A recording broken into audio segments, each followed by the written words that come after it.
जय हिंद दोस्तों, आज हम बात करने वाले हैं voltage, current, ampere, power, what, frequency, ये सब क्या होता है, इनका हमारे मोबाइल रिपेयरिंग में क्या यूज है, या कोई भी आप इलेक्ट्रॉनिक फील्ड में हो या इलेक्ट्रॉनिक का काम करते हो तो ये सभी चीज आपको जानना बहुत ही ज्यादा जरूरी है। बिना इन चीजों को समझे आप अच्छे टेक्नीशियन कभी भी नहीं बन सकते हो। मैं आज इन सभी टॉपिक आपको एकदम अच्छे से क्लियर करने वाला हूं। इन सभी टॉपिक को अलग अलग एग्जाम्पल के जरिए मैं बहुत ही आसानी से आपको समझाने वाला हूं, तो इस वीडियो को मिस ना करें।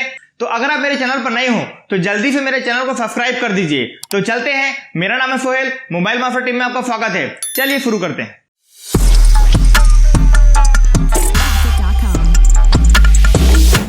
तो सबसे पहले बात करते हैं हम वोल्टेज के बारे में।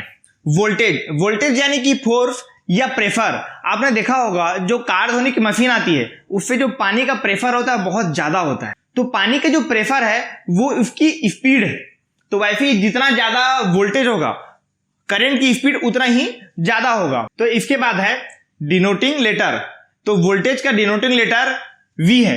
V यानी कि वोल्टेज, यानी कि कहीं भी सर्किट में अगर आप देखो V लिखा हुआ तो आप समझ सकते हो कि वे वोल्टेज है। जैसे कि सर्किट में आप बहुत जगह देखोगे 200 V लिखा होगा, तो 200 V का मतलब क्या है कि ये 200 वोल्ट है, यानी कि 200 वोल्टेज है। इसके बाद है मेजरमेंट यूनिट। तो वोल्टेज का जो यूनिट है वो होता है वोल्ट या मिली वोल्ट। तो 1 वोल्ट बराबर 1000 मिली वोल्ट होता है, या आप इसे ऐसे भी बोल सकते हो कि 1000 मिली वोल्ट बराबर 1 वोल्ट होता है। तो हम समझ लेते हैं कि यूनिट क्या चीज होता है। जैसे कि आप किसी भी किराने की दुकान पे जाते हो और उसे कहते हो कि 1 किलो मुझे शक्कर देना, तो वजन क्या है, वो है वोल्टेज। और उसको हम मेजर क्या में करते हैं, ग्राम में, कि वो कितना ग्राम है या कितना किलोग्राम है, तो वही यूनिट है वोल्ट। तो वोल्टेज को जब भी हमें मेजर करना होगा तो उसे हम मेजर करेंगे वोल्ट में, कि वो कितना वोल्ट है, 220 वोल्ट है या फिर 5 वोल्ट है, 10 वोल्ट है, जो भी होगा हम उसे वोल्टेज में मेजर करेंगे। तो वोल्टेज की यूनिट है वोल्ट या मिली वोल्ट। इसे हम एग्जाम्पल के थ्रू समझ लेते हैं। जैसे कि हमने ये एक तार लिया है, तार के पीछे में ये जो शरीफ आदमी आपको दिख रहा है जो इसे नादान बालक को धक्का मार रहा है, तो ये क्या है, वोल्टेज, जो इसे पीछे से पुश कर रहा है या प्रेशर दे रहा है। और ये जो आगे की तरफ बढ़ रहा है ये क्या है, तो वोल्टेज जो है करंट को आगे की तरफ धक्का दे रहा है। तो इसके बाद है करंट। तो अब हम करंट को समझ लेते हैं। हमने यहां पर एक तार लिया है, तार के बीच में क्या होता है, इलेक्ट्रॉन होते हैं। यानी कि इलेक्ट्रॉन को पीछे से जब वोल्टेज पुश करता है या धक्का देता है तो वो आगे बढ़ने लगते हैं।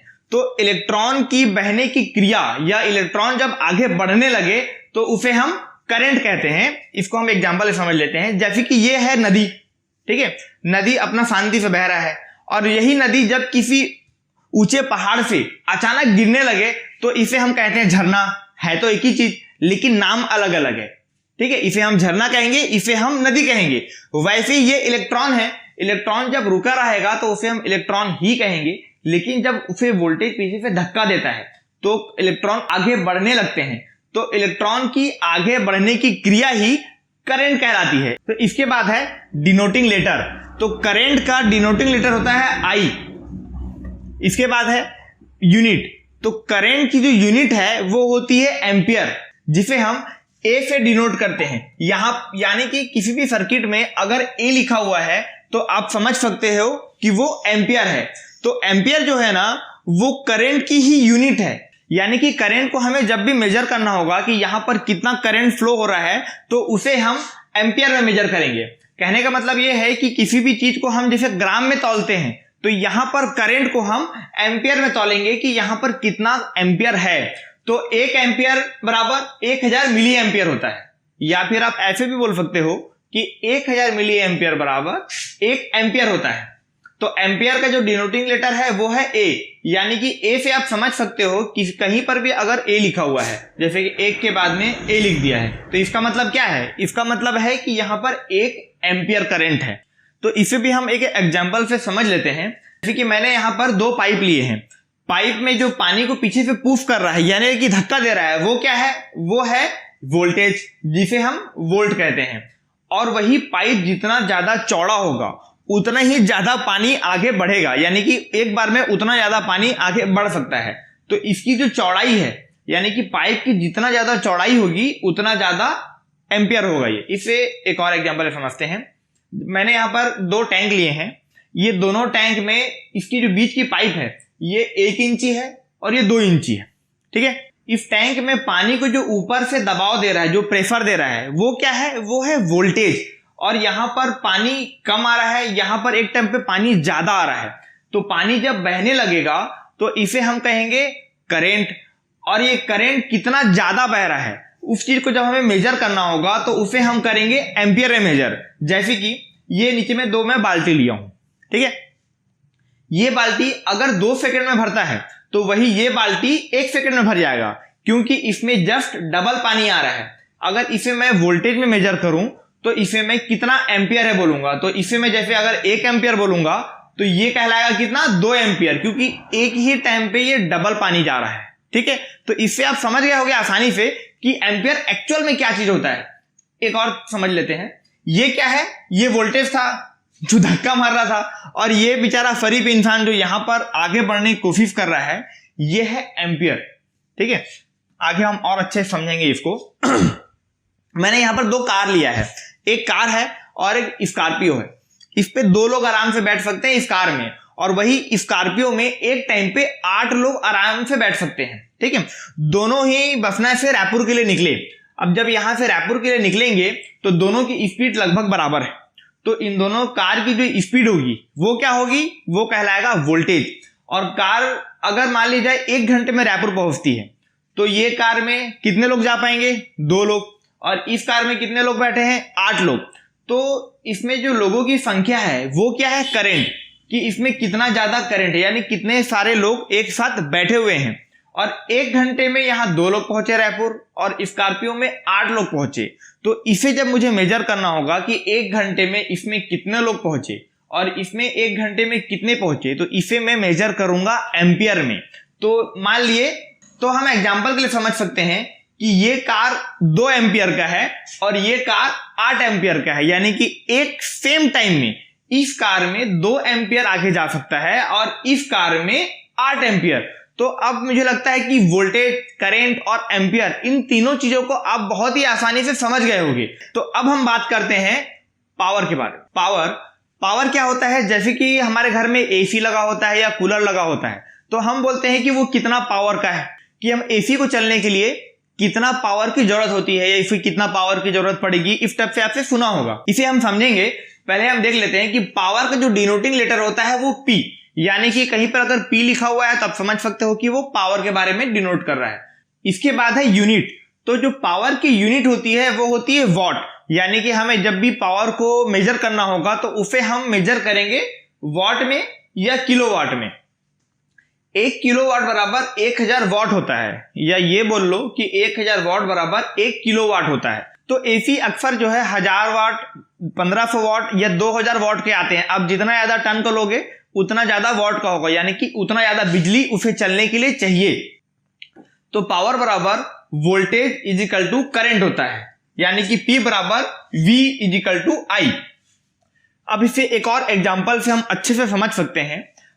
जैसे कि हमने एक बल्ब लिया है जो कि 100 वॉट का है और वहीं पर हमने एक एसी लिया है जो कि 1000 वॉट का है, ठीक है।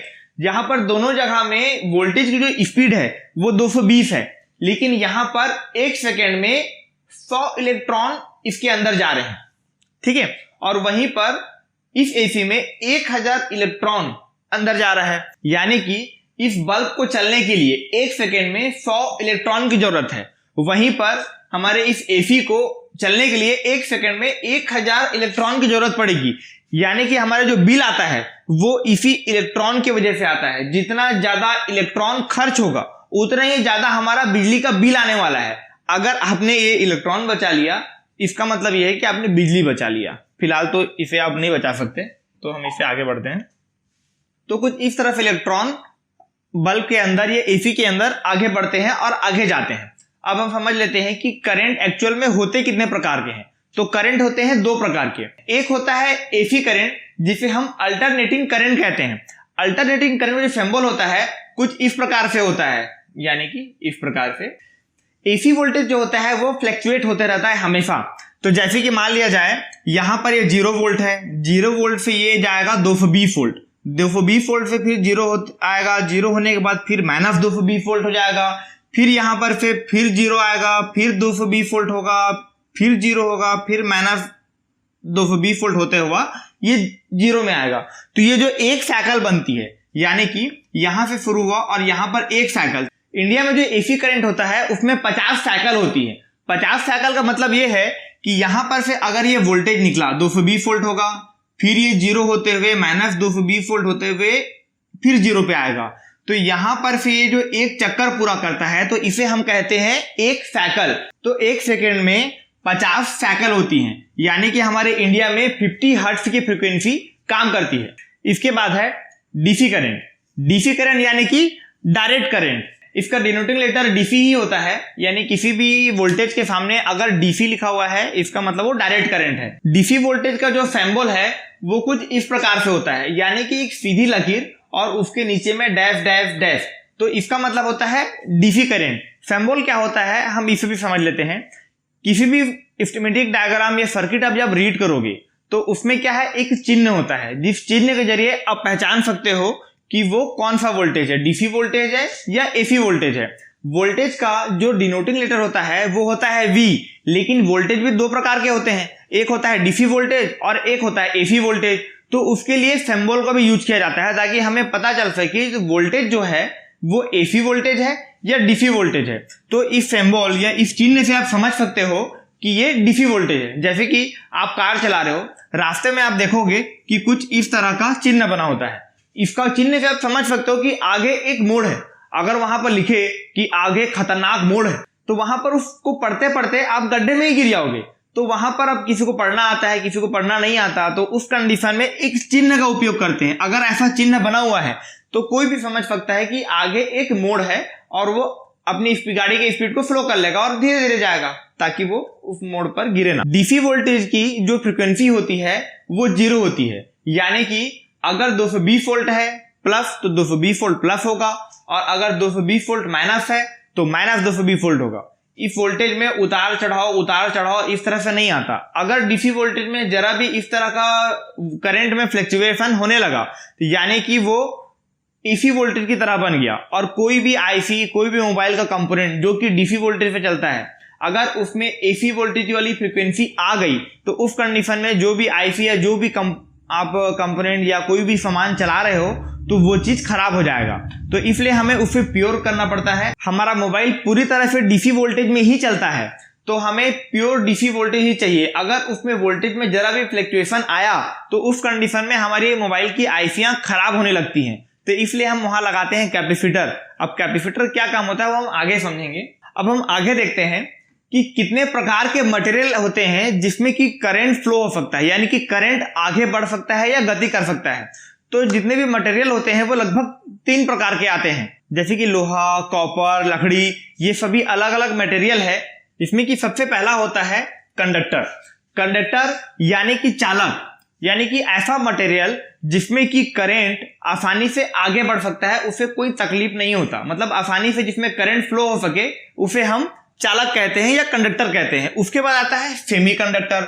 सेमीकंडक्टर यानी कि अर्धचालक। हमारे मोबाइल की जितनी भी आईसियां होती है वो सब सेमीकंडक्टर से बनी हो सकती है। सेमीकंडक्टर यानी कि अर्धचालक, यानी कि करंट इसमें फ्लो तो होगा लेकिन उतनी स्पीड से नहीं हो पाएगा, थोड़ा धीरे धीरे फ्लो होगा। जैसे कि हम एक लकड़ी लेते हैं और वो लकड़ी को थोड़ा गीला कर देते हैं, और गीला करने के बाद उस लकड़ी को पकड़कर अगर हम तार को छुएंगे तो हमें करंट तो मारेगा लेकिन उतना ज्यादा जोर से नहीं मारेगा। क्यों? उसमें करंट फ्लो तो हो रहा है लेकिन करंट की स्पीड कम हो जा रही है, करंट कम हो जाता है, जिसकी वजह से हमें ज्यादा जोर से करंट नहीं लगता। तो भीगी हुई लकड़ी क्या है? अर्धचालक है। ठीक है। इसके बाद आता है इंसुलेटर।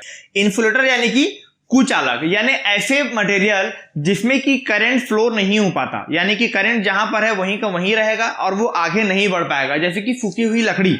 अब इसमें बहुत से एग्जांपल है जिसे हम समझ लेते हैं। जैसे कि एक होता है कंडक्टर। कंडक्टर में जितने भी प्रकार के मेटल होते हैं वो सभी कंडक्टर हैं, यानी कि विद्युत के सुचालक है। विद्युत उसमें आसानी से फ्लो कर सकता है, जैसे कि सिल्वर, गोल्ड, कॉपर, एल्युमिनियम, ये सब क्या है? ये सभी कंडक्टर है, इसमें करंट फ्लो आसानी से हो सकता है। उसके बाद आता है इंसुलेटर। इंसुलेटर यानी कि जिसमें करंट फ्लो नहीं हो सकता, जैसे कि उसमें रबड़ आता है, ग्लास आता है, प्योर वाटर मतलब एकदम शुद्ध पानी, प्योर पानी जिसमें कोई भी मिनरल ना हो, उसे कहते हैं हम प्योर पानी। इसमें भी करंट फ्लो नहीं हो सकता, ठीक है। उसके बाद होता है ऑयल, एयर यानी कि हवा में भी नहीं हो सकता, ठीक है। डायमंड या ड्राई वाटर, सूखी लकड़ी में भी करंट फ्लो नहीं हो पाता, तो ये सब इंसुलेटर है। उसके बाद हम समझ लेते हैं सेमीकंडक्टर। सेमीकंडक्टर यानी कि सिलिकॉन, जर्मेनियम, कार्बन, ये सब क्या है? सेमीकंडक्टर। इसमें करंट फ्लो तो होता है लेकिन वो बहुत कम फ्लो होता है, ज्यादा करंट इसमें से फ्लो नहीं हो पाता। तो जितने भी आईसियां होती है वो ज्यादातर सिलिकॉन या जर्मेनियम वगैरह से बनी होती है। इसके बाद है फ्रीक्वेंसी। तो फ्रीक्वेंसी के बारे में हम नेक्स्ट वीडियो में बात करेंगे क्योंकि एक थोड़ा लंबा चैप्टर है, वीडियो बहुत ज्यादा लंबा हो जाएगा। तो अगर आप फ्रीक्वेंसी या मोबाइल रिपेयरिंग या इलेक्ट्रॉनिक के बारे में बहुत ही डीप में समझना चाहते हैं तो मेरे चैनल को सब्सक्राइब कर दीजिए, बेल आइकन को क्लिक कर नोटिफिकेशन को ऑन कर दीजिए ताकि मेरी वीडियो आप तक जल्द से जल्द पहुंच सके, जिससे कि हमारे ताल्लुकात बने रहें। तो मिलते हैं नेक्स्ट वीडियो में, तब तक के लिए जय हिंद।